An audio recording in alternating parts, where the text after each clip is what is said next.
എല്ലാവർക്കും എൻ്റെ നമസ്കാരം. ഒരു രാഷ്ട്രീയ പ്രസ്ഥാനത്തിന്റെ പ്രവർത്തന ചരിത്രത്തിൽ അപൂർവ സന്ദർഭങ്ങളിലാണ് സാർവത്രികമായി സ്വീകാര്യമായ പ്രവർത്തനങ്ങളിൽ മുഴുകാൻ കഴിയുക. മറ്റു പ്രവർത്തനങ്ങളെല്ലാം തെറ്റാണ് എന്ന അർത്ഥത്തിലല്ല. കാരണം രാഷ്ട്രീയ പ്രസ്ഥാനങ്ങളുടെ പ്രവർത്തനങ്ങളിൽ എപ്പോഴും തങ്ങളുടേതായ താല്പര്യങ്ങളും വീക്ഷണഗതികളും കാഴ്ചപ്പാടുകളും ഉണ്ടാകും. അതിനോട് എതിർത്തു നിൽക്കുന്ന വീക്ഷണഗതികളും കാഴ്ചപ്പാടുകളും ഉള്ളവർ പൊതുവിൽ അതിൽ നിന്ന് വിട്ടുനിൽക്കുകയോ വിമർശനാത്മകമായി അകലം പാലിക്കുകയോ ഒക്കെ ചെയ്യുക വളരെ സ്വാഭാവികമാണ്. ഏത് കാലത്തും രാഷ്ട്രീയ പ്രവർത്തനത്തിൽ അത്തരം ഒരു ഉള്ളടക്കമുണ്ട്. അതൊരു തെറ്റായ കാര്യം എന്നുള്ള നിലയ്ക്കല്ല ഞാൻ പറഞ്ഞത്. രാഷ്ട്രീയ പ്രക്രിയയുടെ ഒരു അടിസ്ഥാന സ്വഭാവം അതാണ്. എന്നാൽ അപൂർവം സന്ദർഭങ്ങളിൽ അത്തരത്തിലുള്ള എല്ലാ ഭേദങ്ങളെയും മറികടന്ന് ഒരു ജനസമൂഹത്തിന്റെ സമ്പൂർണമായ പിന്തുണയും സാർവത്രികമായ സ്വീകാര്യതയും ലഭിക്കുന്ന തരത്തിലുള്ള പ്രവർത്തനങ്ങളിലേക്ക് കടന്നു നിൽക്കാൻ രാഷ്ട്രീയ പ്രസ്ഥാനങ്ങൾക്കും പ്രവർത്തനങ്ങൾക്കും കഴിയാറുണ്ട്. നമ്മുടെ നാടിന്റെ ചരിത്രത്തിൽ തന്നെ അത്തരത്തിൽ പല പ്രവർത്തനങ്ങളും ഉണ്ടായിട്ടുണ്ട് എന്ന കാര്യം നമുക്കറിയാം. കേരളത്തിൽ 2-3 പതിറ്റാണ്ട് മുമ്പ് നടന്ന സമ്പൂർണ്ണ സാക്ഷരതാ യജ്ഞം ആ നിലയിലുള്ള ഒരു വലിയ മുന്നേറ്റമായിരുന്നു എന്ന് നമുക്കറിയാം. ഒരു വലിയ പ്രളയം കേരളത്തെ വന്നു വിഴുങ്ങിയ സമയത്ത് അതിനെതിരായ പ്രവർത്തനങ്ങളിൽ, അതിനെ മറികടക്കാനുള്ള പ്രവർത്തനങ്ങളിൽ അങ്ങനെ സാർവത്രികമായ ഒരു ഒത്തുചേരൽ ഉണ്ടായത് നമുക്കറിയാം. അങ്ങനെ അപൂർവ സന്ദർഭങ്ങളിലാണ് ഇത്തരത്തിൽ എല്ലാ ഭേദങ്ങളും, ജാതിയുടെയും മതത്തിന്റെയും കക്ഷി താല്പര്യങ്ങളുടെയും പ്രദേശങ്ങളുടെയും ഒക്കെ അതിർവരമ്പുകൾ മാഞ്ഞു പോകുന്ന മട്ടിലുള്ള വലിയ ഒരു ഐക്യം ഉണ്ടായി വരിക. വാസ്തവത്തിൽ അത്തരം ഒരു ഐക്യബോധം നാം പ്രദർശിപ്പിക്കുന്ന ഒരു സന്ദർഭമാണ് ഇത്. പക്ഷേ ഇതിലുള്ള പ്രയാസകരമായ ഒരു കാര്യം എന്താന്ന് വെച്ചാൽ, സാർവത്രികമായി ഏവരും അംഗീകരിക്കുന്ന ഒരു കാര്യമാണ് മയക്കുമരുന്നിന്റെ വിപത്തിൽ നിന്ന് ഈ നാടിനെ മോചിപ്പിക്കണം എന്നത്. എങ്കിലും ഒരുപക്ഷെ അത്ര തന്നെ പ്രയാസകരമായ ഒരു കാര്യവുമാണ്. ഇത് വളരെ വൈരുദ്ധ്യം തോന്നാവുന്ന ഒരു കാര്യമാണ്. എല്ലാവരും അംഗീകരിക്കുന്ന ഒരു കാര്യം നടപ്പാക്കിയെടുക്കാൻ എന്താണ് ഇത്ര പ്രയാസം എന്നത് കൗതുകമുള്ള ഒരു വൈരുദ്ധ്യമാണ്. എല്ലാവരും അംഗീകരിക്കുന്നുണ്ടെങ്കിൽ സാർവത്രികമായ ഒരു ശ്രമത്തിലൂടെ പ്രളയത്തിന്റെ ദുരിതത്തെ മറികടന്നതുപോലെ, സമ്പൂർണ്ണ സാക്ഷരതയിലേക്ക് ഈ നാട് നടന്നെത്തിയതുപോലെ, മയക്കുമരുന്നിന്റെ വിപത്തിൽ നിന്ന് ഈ രാജ്യത്തിന്, ഈ പ്രദേശത്തിന് പുറത്തു കടക്കാൻ എളുപ്പം കഴിയും എന്ന് നമുക്ക് തോന്നാവുന്നതാണ്. എന്നാൽ അങ്ങനെയല്ല എന്നതാണ് വസ്തുത. ലോകത്തിന്റെ ചരിത്രം എടുത്തു നോക്കിയാൽ, പ്രത്യേകിച്ച് 20-ാം നൂറ്റാണ്ടിന്റെ ചരിത്രം എടുത്തു നോക്കിയാൽ, ലോകത്തിന്റെ പല കോണുകളിൽ മയക്കുമരുന്നിന്റെ പിടിയിൽ പെട്ടുപോയ രാജ്യങ്ങളുണ്ട് എന്ന് കാണാൻ പറ്റും. കൊളംബിയ പോലെയോ ലോകത്തിന്റെ പല പ്രദേശങ്ങളിൽ ചെറു ചെറു രാജ്യങ്ങൾ മയക്കുമരുന്നുകളുടെ ഭീമാകാരമായ സ്വാധീനത്തിന് അടിപ്പെട്ടുപോയതിന്റെ ചരിത്രം നമുക്ക് മുന്നിലുണ്ട്. ഇന്ന് തിരിഞ്ഞു നോക്കിയാൽ അതിൽ ചില രാജ്യങ്ങളിലെങ്കിലും അവിടുത്തെ ഭരണ സംവിധാനങ്ങളെയോ സൈനിക സംവിധാനങ്ങളെയോ നിയമപരിപാലനത്തെയോ ഭരണനിർവഹണത്തെയോ ഒക്കെ മറികടക്കാൻ പോകുന്ന ഭീമാകാരമായ ശക്തി ഈ മയക്കുമരുന്നുമായി ബന്ധപ്പെട്ട സംഘങ്ങൾക്ക് കൈവന്നു കഴിഞ്ഞിട്ടുണ്ട് എന്നതാണ് യാഥാർത്ഥ്യം. ഭരണാധികാരികളെ തെരഞ്ഞെടുക്കുന്നതിലും തെരഞ്ഞെടുപ്പുകൾ നിയന്ത്രിക്കുന്നതിലും ജഡ്ജിമാരുടെയും കോടതികളുടെയും പ്രവർത്തനങ്ങളിൽ ഇടപെടുന്നതിലും ഒക്കെ നിർണായക സ്വാധീനമുള്ള മാഫിയകൾ ലോകത്തിന്റെ ചില കോണുകളിൽ, ചില രാജ്യങ്ങളിലെങ്കിലും ഇതിനകം മേൽക്കൈ നേടിക്കഴിഞ്ഞിട്ടുണ്ട്. അത്രമാത്രം വ്യാപകമായ മേൽക്കൈ ഇല്ലെങ്കിലും മിക്കവാറും എല്ലാ രാജ്യങ്ങളിലും മയക്കുമരുന്ന് എന്ന് പറയുന്നത് ഇന്ന് ഒറ്റ തിരിഞ്ഞൊരു പ്രശ്നമല്ല, അതീവ വ്യാപകമായ ഒരു ഗൗരവമേറിയ സാമൂഹ്യ പ്രശ്നമാണ്. നേരത്തെ ഇവിടെ സന്തോഷ് സൂചിപ്പിച്ച ഒരു കാര്യം പ്രധാനമാണ്. ജീവിതത്തിന്റെ ഏറ്റവും കീഴ്ത്തട്ടിലേക്ക് വരെ മയക്കുമരുന്നുകൾ എത്തിക്കഴിഞ്ഞു എന്നുള്ളതാണ് കേരളത്തെ സംബന്ധിച്ച ഒരു സ്ഥിതി. അത് വിദ്യാർത്ഥികളിലുണ്ട്, യുവാക്കളിലുണ്ട്, ആൺപെൺ ഭേദമില്ലാതെ നമ്മുടെ സാമൂഹ്യ ജീവിതത്തിന്റെ എല്ലാ പ്രതലങ്ങളിലും പലതരത്തിലുണ്ട്. എല്ലാ മയക്കുമരുന്നുകളും ഒരേ അളവിൽ മാരകമാണോ എന്ന് ചോദിച്ചാൽ ആവണമെന്നില്ല. പക്ഷെ അതിന്റെ വ്യാപനത്തിന്റെ സ്വഭാവത്തിന് ഒരു സാർവത്രികതയുണ്ട്. അതുകൊണ്ട് ഈ പ്രശ്നത്തെ നമ്മൾ മയക്കുമരുന്നിന്റെ ഒരു പ്രത്യക്ഷ രൂപം എന്ന നിലയിൽ മാത്രം, മയക്കുമരുന്നിന് പ്രത്യക്ഷമായ പല പ്രത്യാഘാതങ്ങളുമുണ്ട്. ഏറ്റവും പ്രാഥമികമായി അത് ഉപയോഗിക്കുന്ന ആളുകളെ രോഗികളോ രോഗാതുരരോ ഒക്കെ ആക്കി മാറ്റും എന്നതാണ് ഒന്നാമത്തെ കാര്യം.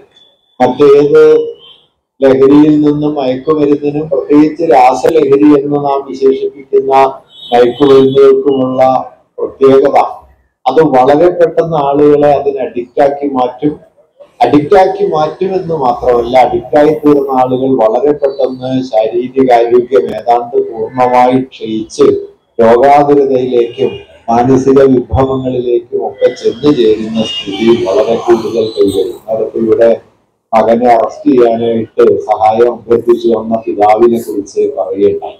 അത്തരം കുട്ടികൾ ഒറ്റതിരിഞ്ഞൊരു സംഭവമല്ല.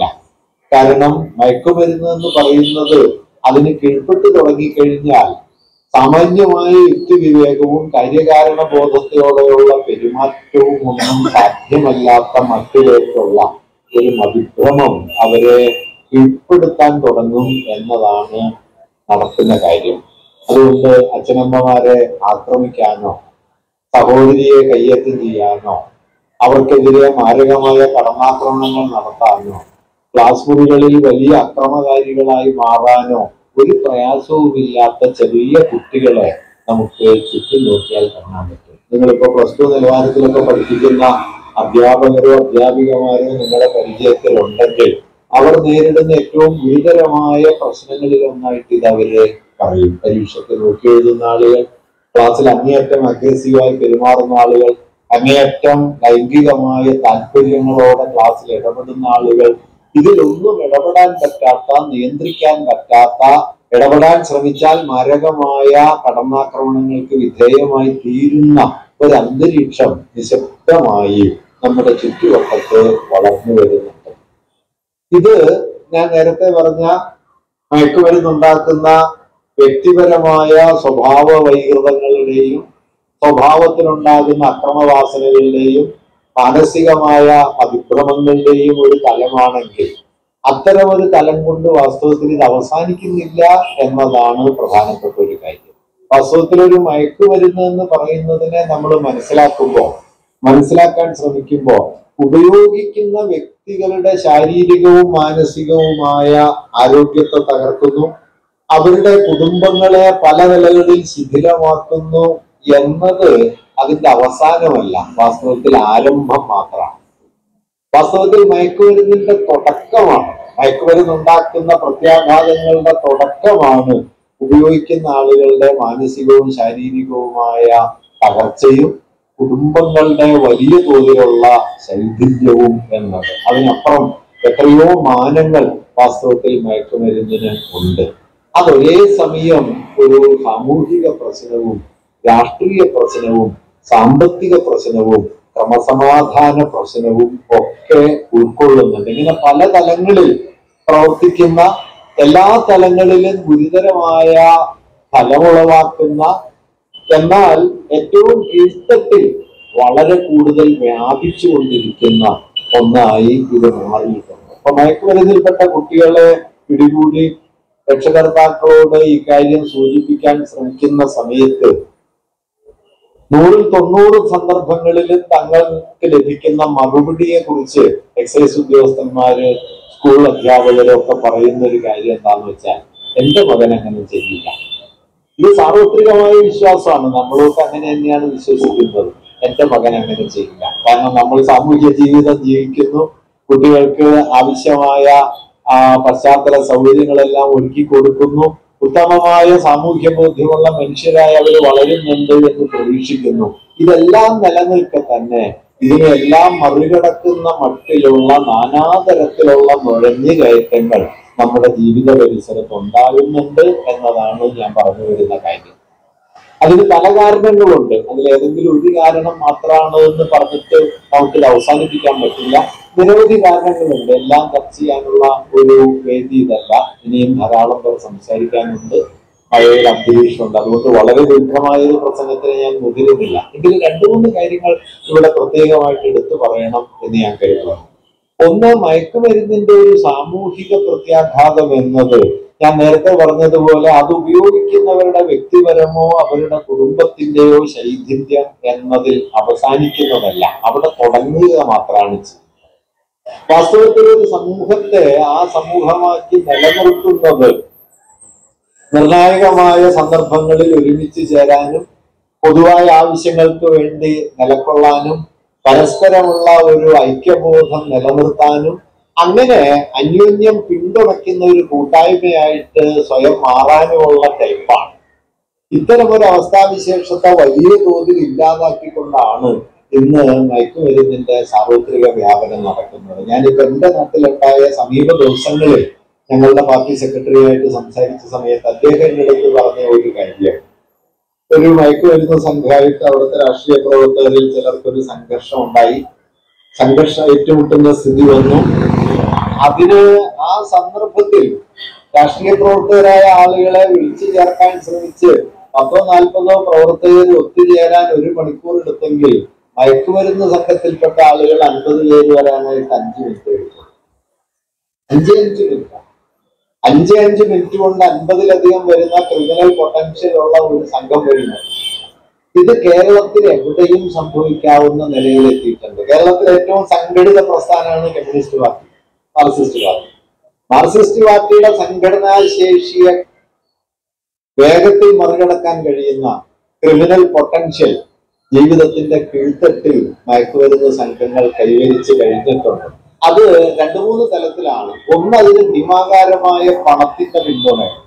2, അതിന് അത്ര തന്നെ ഭീമാകാരമായ ക്രിമിനൽ സ്വഭാവവുമുണ്ട്. ആയുധബല, ഗുണ്ടാപ്പണികൾ, ഇതെല്ലാമുള്ള ഒരു സംഘമാണ്. അതാകട്ടെ ഈ ജാഗ്രതാ സമിതികളുടെയൊക്കെ വലിയൊരു ആവശ്യം എന്താന്ന് വെച്ച് കഴിഞ്ഞാൽ, ഇത് നാം വിചാരിക്കുന്നത് പോലെ ഒട്ടും പ്രത്യക്ഷമല്ല. എവിടെയാണ് ഇത് എത്തുന്നത്, ആരിലേക്കാണ് ചെന്ന് ചേരുന്നത്, ആരാണ് ഉപയോഗിക്കുന്നത്, ആരാണ് കരിയർമാരായി പ്രവർത്തിക്കുന്നത് എന്നൊന്നും നമുക്ക് പുറമേ നോക്കിയാൽ കാണാൻ കഴിയാത്ത മട്ടിൽ സൂക്ഷ്മതലത്തിലേക്ക് ഇത് വ്യാപിക്കുന്നു. മയക്കുമരുന്നിൽപ്പെട്ട് പിടിയിലാകുന്ന ആളുകളെ കാണുമ്പോഴാണ് ഇവനോ എന്ന അത്യത്ഭുതം നമുക്ക് തോന്നുക. അങ്ങനെ തോന്നാവുന്ന മട്ടിൽ സാർവത്രികമായ ഒരു വ്യാപനം ഇത് കീഴ്ത്തട്ടിൽ നേടിയിട്ടുണ്ട്. നാം അറിയുന്ന ഉപയോഗത്തിന്റെ തോതും വാസ്തവത്തിലുള്ള ഉപയോഗത്തിന്റെ തോതും തമ്മിൽ വലിയ അന്തരവുമുണ്ട്. ഇന്ന് നമ്മുടെ മുമ്പിലെത്തുന്ന കണക്കുകൾ ഒക്കെ താരതമ്യേന ഇതിന്റെ ഉപയോഗത്തിന്റെ ചെറിയൊരു ശതമാനമാണ് എന്ന കാര്യവും നാം കാണേണ്ടതുണ്ട്. ഇത് മറുഭാഗത്തുണ്ടാക്കാൻ പോകുന്ന ഏറ്റവും മാരകമായ ഒരു ഫലം എന്തെന്ന് വെച്ചാൽ, ഇതിനെ നാം ചെറുക്കാതിരുന്നാൽ 10-20 വർഷത്തിനുള്ളിൽ മറ്റെല്ലാ തരത്തിലുള്ള സാമൂഹിക കൂട്ടായ്മകളെയും കീഴടക്കാനോ റദ്ദാക്കാനോ കഴിയുന്ന ഒരു മാരക ശക്തിയായിട്ട് ഇത് മാറും.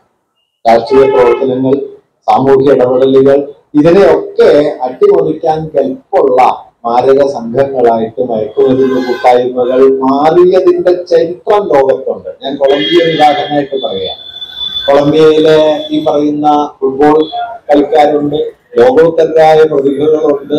പക്ഷെ അവരെല്ലാം എന്ത് ചെയ്യണമെന്ന് തീരുമാനിക്കാനും അവരെയെല്ലാം വിധിക്കാനും ചിലരെയൊക്കെ വധിക്കാനും വെടിവെച്ച് കൊല്ലാനും ഒക്കെ കഴിയുന്ന മട്ടിൽ ഈ മയക്കുമരുന്ന് സംഘങ്ങൾ വ്യാപിച്ചതിന്റെ തെളിവുകൾ നമുക്ക് ചുറ്റും കാണാനായിട്ട് കഴിയും. ഇന്ന് ലോകത്ത് ചില രാജ്യങ്ങളെങ്കിലും അത്തരത്തിലുള്ള ഭരണത്തിലേക്ക് പോയി കഴിഞ്ഞത് കാണാൻ പറ്റും. അതുകൊണ്ട് ഇതൊരു ക്രിട്ടിക്കൽ പോയിന്റാണ്. കാരണം ഇപ്പൊ നമുക്കറിയാം, മയക്കുമരുന്നിന് അടിപ്പെട്ട് അമ്മയെ കൊല്ലുന്ന മക്കളെ, മയക്കുമരുന്നിന് അടിപ്പെട്ട് താൻ സ്നേഹിക്കാൻ ശ്രമിച്ച് പരാജയപ്പെട്ടാൽ ആ പെൺകുട്ടിയെ കൊല്ലുന്ന കാമുക വേഷം ധരിച്ച ക്രിമിനലുകളെ ഒക്കെ നമ്മുടെ ചുറ്റുവട്ടത്ത് നമുക്ക് കാണാൻ പറ്റും. മാത്രമല്ല, നിങ്ങൾ ശ്രദ്ധിച്ചാൽ അറിയാൻ പറ്റും, ഒരാഴ്ചയിൽ ഒരു ക്രിമിനൽ പ്രവർത്തനമെങ്കിലും ഈ മയക്കുമരുന്നിന്റെ പേരിൽ നമ്മുടെ പരിസരത്തുണ്ട്. സാർവത്രികമായി കഴിയുമ്പോൾ നമ്മൾ ശ്രദ്ധിക്കുന്നില്ല എന്നേ ഉള്ളൂ, ഇല്ലാണ്ടാവുകയല്ല. ആദ്യൊരു വാർത്ത പ്രധാനമാവും, പിന്നെ നോർമലൈസ് ചെയ്യും. ആദ്യൊരു വാർത്ത നടുക്കായിട്ട് നമ്മുടെ മുമ്പിലെത്തും, കുറച്ച് കഴിയുമ്പോൾ പിന്നെ നമ്മൾ ശ്രദ്ധിക്കാണ്ടാവും.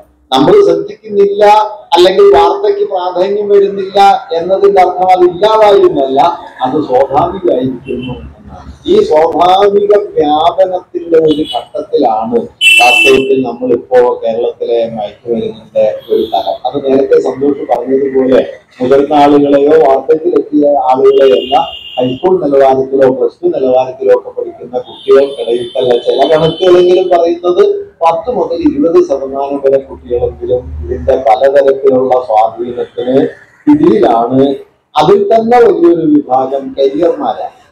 കരിയേഴ്സായി തീരുന്നു എന്നുള്ളതിന്റെ അർത്ഥം നിങ്ങൾ മയക്കുമരുന്ന് ഉപയോഗിച്ചു തുടങ്ങി കുറച്ച് കഴിയുമ്പോൾ നിങ്ങൾക്ക് മയക്കുമരുന്ന് ആവശ്യമായി തീരും. അതിന് പണമില്ലാണ്ടായി തീരുന്നതോടെ നിങ്ങൾ ഇതിന്റെ പണം സമ്പാദിക്കുന്നതിനുള്ള ഒരു പ്രവൃത്തി എന്ന നിലയ്ക്ക് നിങ്ങൾ ഇതിന്റെ കൈമാറ്റക്കാരായി തീരും.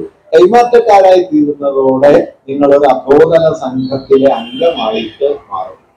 അങ്ങനെ സ്വയം അറിയാതെ ആദ്യം ഒരു കൗതുകത്തിൽ ഉപയോഗിച്ച് തുടങ്ങുകയും പതുക്കെ അതൊരു ശീലമാവുകയും പതുക്കെ ഒരു അധോതല സാമ്പത്തിക ഗൂഢസംഘത്തിലേക്ക് അത് നയിക്കുകയും പിന്നെ വലിയൊരു ക്രിമിനൽ കൂട്ടായ്മയുടെ ഭാഗമായി അത് മാറുകയും ചെയ്യുന്ന നിലയിലാണ് ഇത് വളർന്നുകൊണ്ടിരിക്കുന്നത്.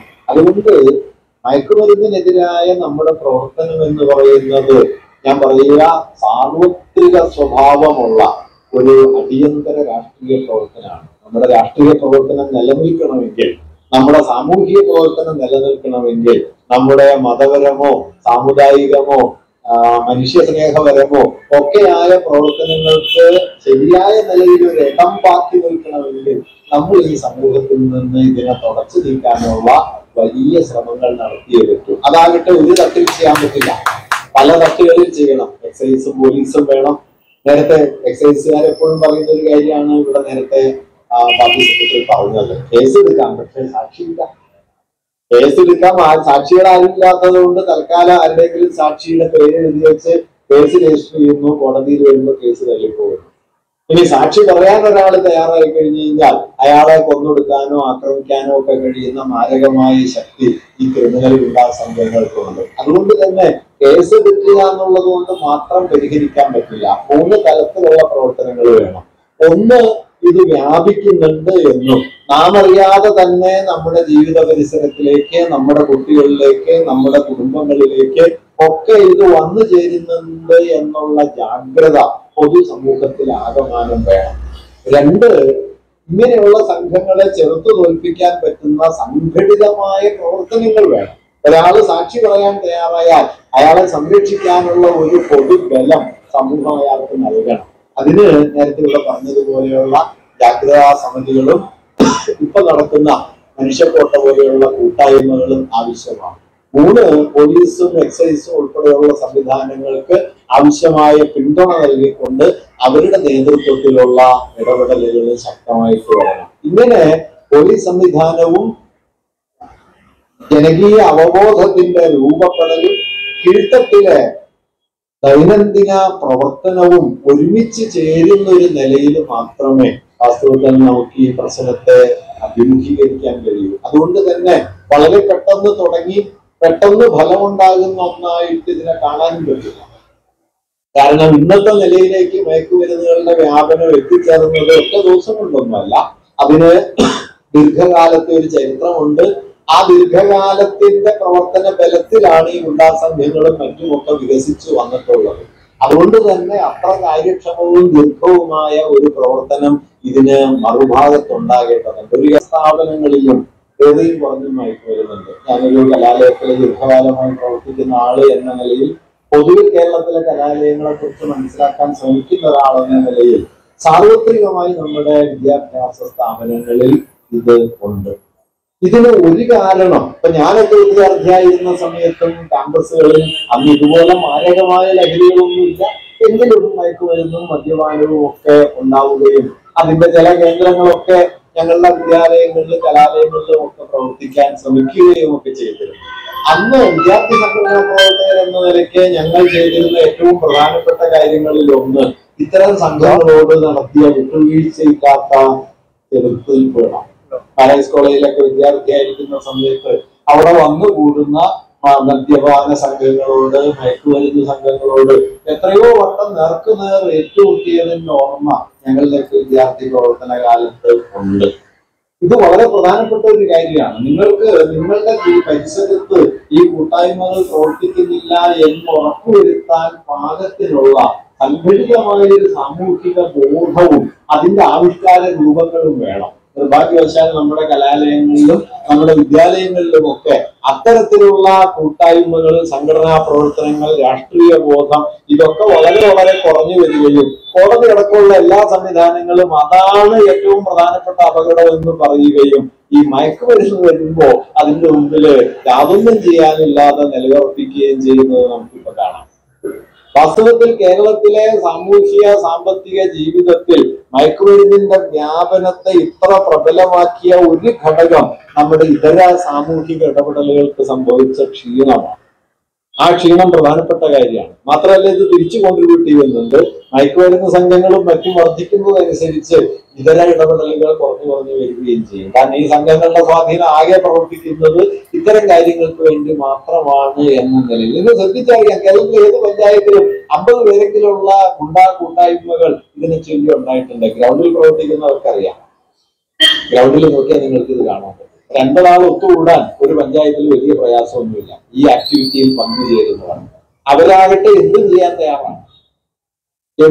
തയ്യാറായ ആൾക്കൂട്ടങ്ങൾ വർദ്ധിച്ചു വരുന്ന ഒരു കാലയളവാണ്. അതുകൊണ്ട് സംഘടിതമായ ചെറുത്തുനിൽപ്പുകൾ വേണം, കീഴ്ത്തട്ടിലെ പ്രതിരോധ ശ്രമങ്ങൾ വേണം, ഗവൺമെന്റ്, ഭരണകൂട, പോലീസ് ഇടപെടലുകൾ വേണം, വ്യാപകമായ അവബോധ വികസനത്തിന്, അവബോധ രൂപീകരണത്തിനായുള്ള പരിശ്രമങ്ങളും വേണം. ഈ 4 തട്ടുകളിലുള്ള പ്രവർത്തനങ്ങളെ ഏകോപിപ്പിച്ചുകൊണ്ട് ദീർഘമായൊരു അടിസ്ഥാനത്തിൽ, ദീർഘകാല അടിസ്ഥാനത്തിൽ നടത്തുന്ന പ്രവർത്തനങ്ങളിലൂടെ മാത്രമേ വാസ്തവത്തിൽ മയക്കുമരുന്ന് എന്ന് പറയുന്ന എല്ലാവരും ഒരുപോലെ എതിർക്കാൻ ശ്രമിക്കുന്ന, എന്നാൽ എതിർത്ത് തോൽപ്പിക്കാൻ ഏതാണ്ട് ഏറ്റവും പ്രയാസകരമായ ഒരു സാമൂഹ്യ വിപത്തിനെ നമുക്ക് നേരിടാനാവൂ എന്നതാണ് സ്ഥിതി. അതുകൊണ്ടാണ് ഞാൻ പറഞ്ഞത്, എല്ലാവരുടെയും പിന്തുണയുള്ള ഒരു മൂവ്മെന്റ് ആണെങ്കിലും ഭരിക്കാനും വിജയിക്കാനും വളരെ പ്രയാസമുള്ള ഒരു മൂവ്മെന്റ് ആയിട്ട് ഇത് മാറുന്നു. അതിനെ വിജയത്തിൽ എത്തിക്കുക എന്നുള്ളതാകട്ടെ കേവലം ഇത് ആഹ്വാനം ചെയ്ത പാർട്ടിയുടെയോ ഇവിടെ വന്നു ചേരുന്ന ആളുകളുടെയോ മാത്രമൊന്നും പ്രശ്നമല്ല. ഒരു സമൂഹം എന്ന നിലയ്ക്ക് നമുക്ക് മുമ്പോട്ട് പോകണമെങ്കിൽ നേരത്തെ ഇവിടെ പറഞ്ഞതുപോലെ വലിയ ജനാധിപത്യ മൂല്യങ്ങൾ, നവോത്ഥാന മൂല്യങ്ങൾ, മാനുഷിക മൂല്യങ്ങളൊക്കെ കൈവന്നൊരു സമൂഹം എന്ന നിലയിൽ നിന്ന് അതിന്റെ മറുപുറത്തേക്ക് പോകാതിരിക്കണമെങ്കിൽ നാം ഈ സമരത്തെ ഏറ്റവും ശക്തമായി ഉയർത്തിക്കൊണ്ടുവരേണ്ടതുണ്ട്. അതിന്റെ എല്ലാ തലങ്ങളിലും നേരത്തെ ഇവിടെ പറഞ്ഞതുപോലെ ജാഗ്രതാ സമിതിയുടെ പ്രവർത്തനം എന്ന് പറയുന്നത് വെറുതെ ഒരു പ്രവർത്തനമല്ല. ഒരു ഗുണ്ടാസംഘത്തെ നേരിടാനായിട്ട് സംഘടിതമായി ഉറച്ചു നിൽക്കാനുള്ള കെൽപ്പ് അതിനാവശ്യമുണ്ട്. അതേസമയം അവബോധപരമായ തലത്തിൽ പ്രവർത്തനം വേണം, ഭരണകൂട തലത്തിൽ പ്രവർത്തനം വേണം. അതെല്ലാം ചേർന്ന് കേരളം ഏറ്റെടുത്ത ഏറ്റവും വിപുലമായ ഒരു ജനകീയ സമരമായി, ജനകീയമായ രാഷ്ട്രീയ പ്രവർത്തനമായി, സാമൂഹിക പ്രവർത്തനമായി ഇതിനെ മാറ്റി തീർക്കേണ്ടതുണ്ട്. അതിനുള്ള ഒരു പ്രധാനപ്പെട്ട ചുവടായിട്ട് ഈ മനുഷ്യക്കോട്ടയെ കാണണം. കേരളത്തിലുടനീളം ചെറുതും വലുതുമായി ഇത്തരം ശ്രമങ്ങൾ നടക്കുന്നുണ്ട്. രാഷ്ട്രീയ ഭേദമോ മതഭേദമോ കക്ഷിഭേദങ്ങളോ ഇല്ലാതെ അതിനെ മുമ്പോട്ട് കൊണ്ടുപോകാനുള്ള ഒരു ഊർജം ഈ ആലോചനയും ഇത്തരം ഒത്തുചേരലുകളും നമുക്ക് നൽകട്ടെ എന്ന ആഗ്രഹം പങ്കുവെക്കുക മാത്രമേ ഞാൻ ചെയ്യുന്നുള്ളൂ. നിങ്ങൾക്ക് എല്ലാവർക്കും എൻ്റെ അറിയാം.